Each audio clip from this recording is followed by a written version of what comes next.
Have you ever had a friend you knew, deep down, wasn't good for you? Not the kind of friend who's problematic in an obvious way. The kind everyone around you can clearly see. But the one who smiles at you a little too warmly. Who shows up in your worst moments like she somehow always knew when you were alone. Who makes you feel special in a way you can't quite explain. And every time you try to question it, you convince yourself you're just being dramatic. Have you ever been stuck in that? Because there's a story that knows exactly how that dynamic works. And it has the audacity to make you root for the most dysfunctional relationship you've ever seen. While at the same time showing you why someone like Amy would need someone like Bibi to finally learn how to exist. That story is called I Love Amy, and I need to tell you about it. The author and the work. I Love Amy, in Korean, 나는 Amy를 사랑해, is a South Korean girls' love manhwa, created by Uni, a debut artist who launched this series as her very first complete work. It was serialized on the platform Pianotoon from January 2022 to June 2023. And it won Pianotoon's GL of the Year award for 2023. There are 46 main episodes, plus 10 extra chapters and an epilogue. All of it now available in 3 physical volumes published by Yen Press in the US under the Eyes Press imprint, making it the imprint's first ever girls' love release. In 2025, after Pianotoon shut down, the series moved to Boomtoon, where it lives today. But here's what makes I Love Amy different from everything else you've probably read in this genre. The art doesn't look like romance. It looks like a cute nightmare. Instead of the classic webtoon romance protagonist designs, those heroines with big soft eyes and serene expressions, Uni creates characters that look like they crawled out of a 90s cartoon that hasn't slept in weeks. Bibi's eyes have heart-shaped pupils when she's in love. Amy literally sweats anxiety, giant drops rolling down her face as she attempts to function like a normal human being in social situations. The backgrounds alternate between gothic mansions, pine forests, and minimalist color palettes in blue and sunset pink that feel more like emotional filters than actual settings. One critic compared the style to Genndy Tartakovsky filtered through Jonan Vasquez. And if you know who those people are, you already understand that's not a comparison you throw around lightly. But what matters most is that Uni created this series with one very specific goal in mind. She wanted to tell the story of a yandere with a happy ending. And yes, you'll understand exactly what that means in the next few minutes. BEATRICE REDEN, our Bibi. Bibi is very popular at school, not in a good way. Rich, beautiful, extroverted, and the owner of a basement that was originally designed for a casual torture routine if necessary. Right, who doesn't do that? She hanged a classmate according to rumors.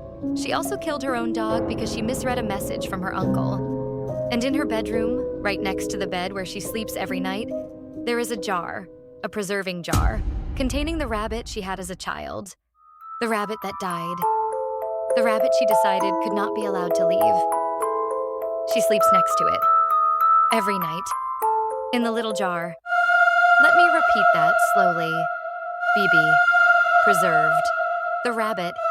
In a jar. And sleeps next to it. This is the level of I do not handle loss the same way other people do that we are dealing with here. And the most disturbing part? This detail appears in the story completely casually, as if it were a perfectly normal thing to mention. Uni makes no comment about the rabbit. No character stops to say, wait, something is wrong here. The rabbit simply exists. On the shelf, in the jar. Simultaneously the most silent and most thunderous symbol of Bibi's inner world. And she is deeply, passionately, disturbingly obsessed with Peter, the most popular boy at school. Bibi is the kind of character you look at and think, this is a walking red flag. And you would be completely, absolutely right. But Uni forces you to look deeper. And what you find in there will completely change everything you feel about her. Amy Lee. Amy is at the bottom of the school's social hierarchy. Quiet, anxious, a little awkward. She chooses not to interact with anyone except her childhood best friend, CAMILLA, who has disappeared from her life, and spends most of her time trying to be invisible. Her Aunt Joy overprotects her in a way that seems like love, but in practice keeps Amy trapped in a permanent state of insecurity.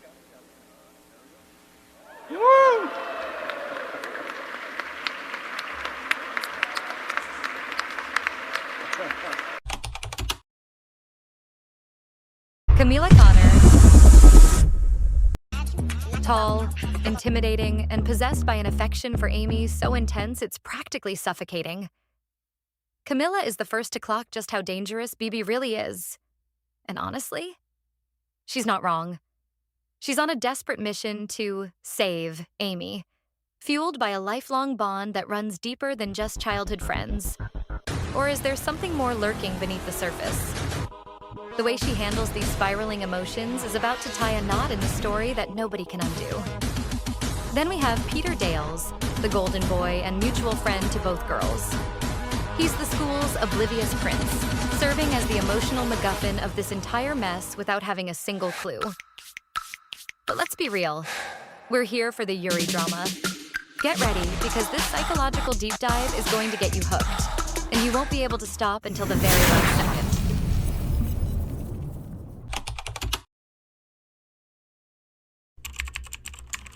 Act 1. The worst idea anyone has ever had in an American high school. It all starts with one simple moment. Bibi sees Peter talking to an unfamiliar girl in the school hallway, and something inside her breaks. You need to understand the context. Bibi doesn't function like most people function. To her, Peter isn't just a crush. He represents something much bigger. He was the first person who ever did something for her without wanting anything in return. And that memory calcified inside her the way it only does in people who were never loved quite right.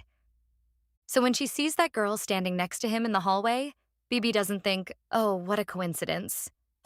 Bibi thinks, she needs to disappear. But Bibi is smart. She's not going to do anything obvious. So she walks up to the girl, whose name is Amy Lee, and invites her to a sleepover at her mansion, with a smile so sweet that Amy almost manages to ignore the fact that absolutely no one else in this school would ever accept this invitation. That girl is crazy. Her family donates money to the school, but she is crazy. Amy watches Bibi walk past in the hallway and whispers, she's pretty. Girl. Amy. But who are we to judge? Let he who has never gotten into trouble for a pretty smile cast the first stone. So Amy goes to the mansion, and Bibi had a plan. The plan was, lock Amy in the basement until she understands she needs to stay away from Peter. Simple, clean, efficient. The problem is that when Amy arrives, Bibi actually looks at her. Really looks at her for the first time. And something in the plan starts to fall apart.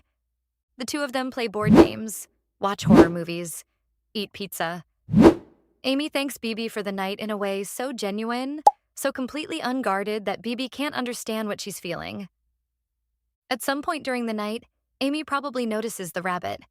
In the jar, on the shelf, right next to the bed. And here's the thing about Amy. She doesn't run. She doesn't scream. She doesn't frantically text CAMILLA for help. She just stays, being Amy. Maybe because she grew up learning not to question the things around her. Maybe because she was already so drawn to Bibi that a preserved rabbit in a jar was just another piece of background scenery. But I need you to understand the weight of what this moment means. Amy Lee, the most anxious girl in school, slept peacefully next to a dead rabbit inside a jar. That says everything about how she sees Bibi, and everything about how little she values herself. That the warning sign was right there, preserved in formaldehyde, staring at her, and she stayed anyway. When the lights go out and they're lying side by side, Bibi stares at the ceiling and thinks, is this what it feels like to have a friend? And the basement stays empty that night. Act 2, Operation, Meat Pie, or How to Fail at Stalking Someone for 4 Days Straight. Bibi lets Amy go home. But before she does, she makes a proposal. Amy will help her win Peter's heart. Amy says yes. What follows is one of the most absurd dynamics you'll ever see in any romance. Bibi and Amy spend days trying to casually bump into Peter at places he supposedly frequents. They stake out parks, movie theaters, cafes. Peter doesn't show up anywhere because Peter is a character who exists primarily to be charming in his obliviousness. And while the plan keeps failing, something more interesting starts happening. Bibi realizes Amy has zero interest in Peter, that Amy isn't competing with her for anything, and, most unsettling of all, she realizes she actually enjoys being around Amy. Not instrumentally, not as part of the plan. She genuinely likes her. Amy, on the other hand, is living through the classic nightmare of being in love with a friend who has no idea. Every time Bibi says anything that could remotely touch the subject, Amy inhales her drink through her nose, her pupils go the size of dinner plates, and she spends the next 30 seconds pretending that didn't happen. In one of the funniest scenes in the whole series, Bibi asks out of nowhere, "Do you like anyone?" Amy spits her drink directly onto Bibi's face, literally. And Bibi, sitting there with a face full of drink, completely believes Amy when she says no. This is also where CAMILLA reappears with the energy of someone trying to stop a car crash in slow motion. She confronts Amy. "Why are you hanging out with Bibi? Do you not know what she's capable of?" Bibi shows up at exactly that moment, takes Amy's hand, looks at CAMILLA and says, "Amy is my friend." CAMILLA leaves. Amy smiles. And Bibi thinks to herself, "She's so gullible." The deal continues, but something is shifting. Amy and Bibi are becoming closer than any agreement could justify. And this is where the story stops being a comedy and starts becoming something else entirely. Something that's going to hurt.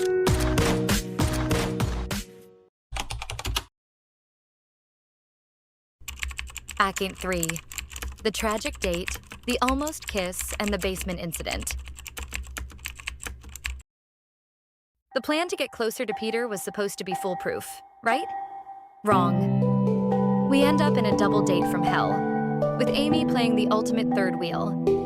She's forced to watch Bibi turn on the charm for the prince, while every smile feels like a literal stab to the heart. It's pure emotional masochism. But hold on, because the plot twist is about to hit. The date flops spectacularly for one reason. Bibi completely forgets Peter exists. Out of nowhere, she's locked onto Amy. Not the boy, her. This is where the tension peaks. The useless lesbian censor starts screaming, and Chapter 12 almost breaks the internet. Bibi and Amy almost kiss.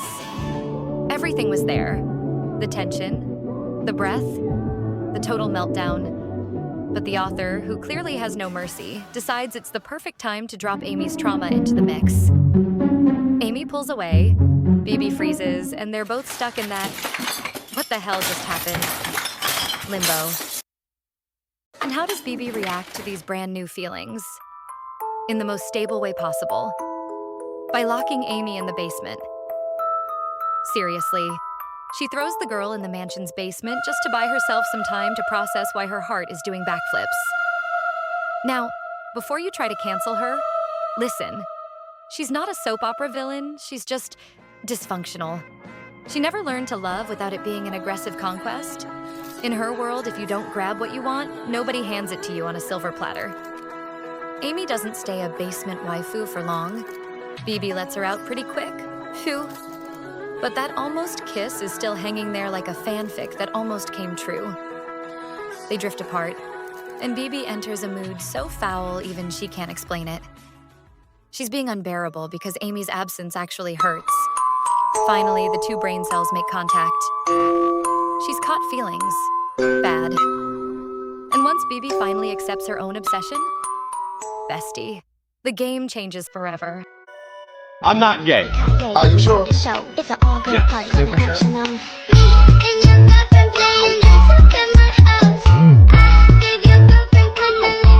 Oh my god.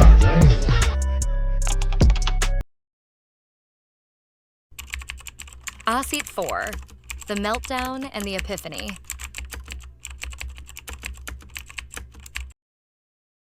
Let's talk about Peter for a second. Because honestly, the poor guy deserves more than just a passing mention. Peter Dales is, objectively, a golden retriever in human form. Warm, friendly, and genuinely clueless about the absolute chaos he triggers just by existing. While Bibi was busy playing 4D chess to win him over, Peter was just being Peter, oblivious, kind. And get this, completely in love with someone else. Her name is Jenny, and Peter confesses his love to Jenny, right, in front of Bibi. Now, Bibi's internal response, and I am not making this up, bestie, is to seriously contemplate, well, unsubscribing Peter from life. She thinks about it in very concrete, very permanent terms. Since he won't stay with her, she wants to kill him. Girl, that party was so live last night. Girl, watch out, watch out, watch out! Oh my God, is he okay? Girl, did you not see him? Girl, that was my ex. Oh! Simple. But then, she stops. In the middle of that spiral of rage and betrayal, something stronger hits her. An image. A face. Amy. This is the exact moment Bibi stops loving Peter. It wasn't gradual. It wasn't poetic. It was abrupt. Like realizing you've been standing at the wrong bus stop for your entire life. She never loved Peter the way she thought she did. He was just a trophy. He was the target of her hunger to be chosen. To be seen by someone the world deems worth it. But Amy? Without doing anything except being her quiet, anxious, beautiful self, Amy had already filled that void completely. Bibi has no clue what to do with this information, but she knows she has to do something. Except now there's a problem neither of them saw coming. Right before this whole epiphany takes place, Amy was literally being kidnapped. Why? Because she had just had a massive blowout with CAMILLA.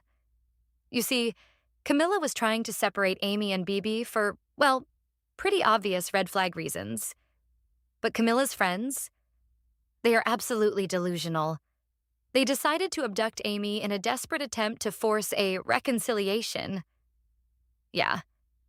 Amy was literally kidnapped by good intentions. But they forgot one tiny detail. Bibi, being the obsessed queen she is, actually installed a tracker on Amy's phone a while back. She knows exactly where they took her. And what Bibi does next? It says everything about who she is and just how much she's changed. Because obviously, she's coming to save our sweet Amy, and God help anyone standing in her way.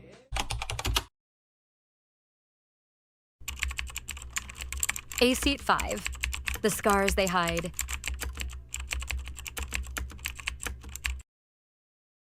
It's time to talk about the real Amy. Not the anxious girl you know, but the child she was before this nightmare started. When Amy was a kid, her mother tried to kill her.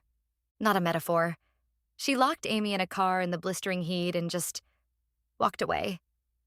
Amy survived, but it's why she's terrified of cars and why she never learned to trust love. The first person who was supposed to love her tried to destroy her. But here's where the story gets deep. It connects Amy's trauma directly to Bibi's. Bibi grew up believing love isn't something you receive. It's something you capture. You hunt it.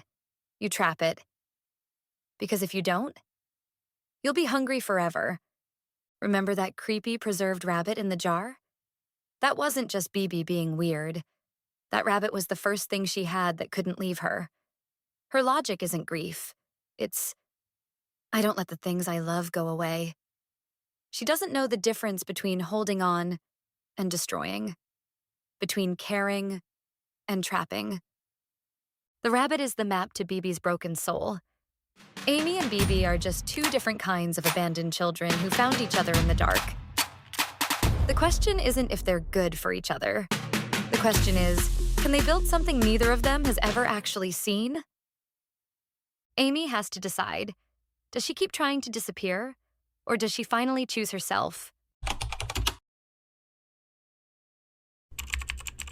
Act 6. The accident and the kiss we waited for. Eventually, all that chaos finally catches up to them. Amy decides she needs to face her demons and tries to visit her mother in prison. Yes, the same mother who tried to kill her. She runs away to do it, and Bibi, being the protective, slightly obsessed queen she is, obviously goes charging after her. And then, the accident. I won't spoil the gory details because the real impact is what happens afterward in the hospital. In that room, Amy finally breaks. For the first time, she spills everything. She tells Bibi she's terrified she isn't good enough. She's convinced that being raised to be invisible made her broken, incapable of being loved. She thinks she'll ruin everything just by existing. And Bibi? Our girl who usually processes feelings with literal basements and GPS trackers? She actually shows up as a functional human being. She doesn't give Amy some fake, everything is fine answer. She doesn't deny the fear. She just decides that she wants to be there. With Amy, regardless of how messy it gets. And then, chapter 43 happens. Amy and Bibi finally realize they can have a future together. And then they kiss. For real. No interruptions, no basements, no trauma crashing through the door.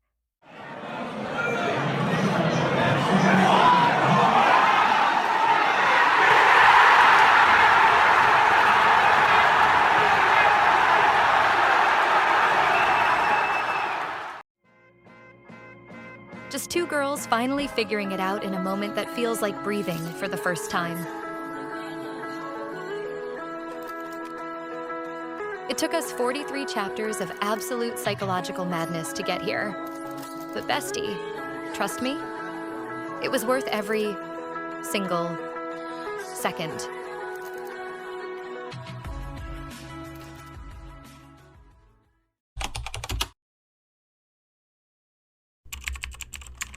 Act 7. The ending the author always wanted. Uni created I Love Amy with one clear intention. She wanted to see a yandere get a happy ending. If you're not familiar with the term, yandere is a character archetype describing someone devoted to the point of obsession, whose love frequently tips into violence. The kind of character fans adore and that rarely ends well in fiction because the way they love is unsustainable. Bibi is technically a yandere. She planned to lock Amy in a basement. She seriously considered murdering Peter. She installed tracking software on the phone of the person she loves. And yet, Bibi ends the series married to Amy. Not just dating, married. The epilogue shows them as adults, together, with two adopted children, Jerry and Alice. Alice has Bibi's eyes. Jerry has Amy's hair. The kids resemble their mothers so closely it feels intentional. One last quiet joke from Unmi about inheritance, whether genetic or emotional.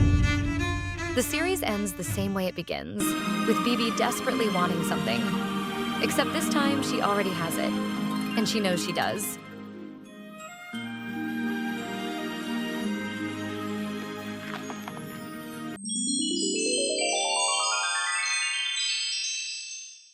So, what is I Love Amy actually about? If you strip away the Gothic mansion and the heart-shaped pupils, it's about two people who never learned how to be loved. Amy was taught that love is a cage.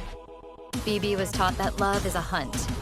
It took 43 chapters, but they finally learned that love isn't a prison or a conquest. It's a choice. Every single day. The series doesn't romanticize Bibi's basement era. It just shows us the path of someone learning to love without needing to destroy things to keep them close. And it shows Amy finally realizing she's actually allowed to be happy. If you haven't read it yet, go find I Love Amy on Lily Manga or Tappy-toon. So, are you a Bibi apologist, or do you just have a thing for yanderes? Drop a comment and tell me the exact moment you realized you were hooked. Don't lie. I know it was earlier than you want to admit.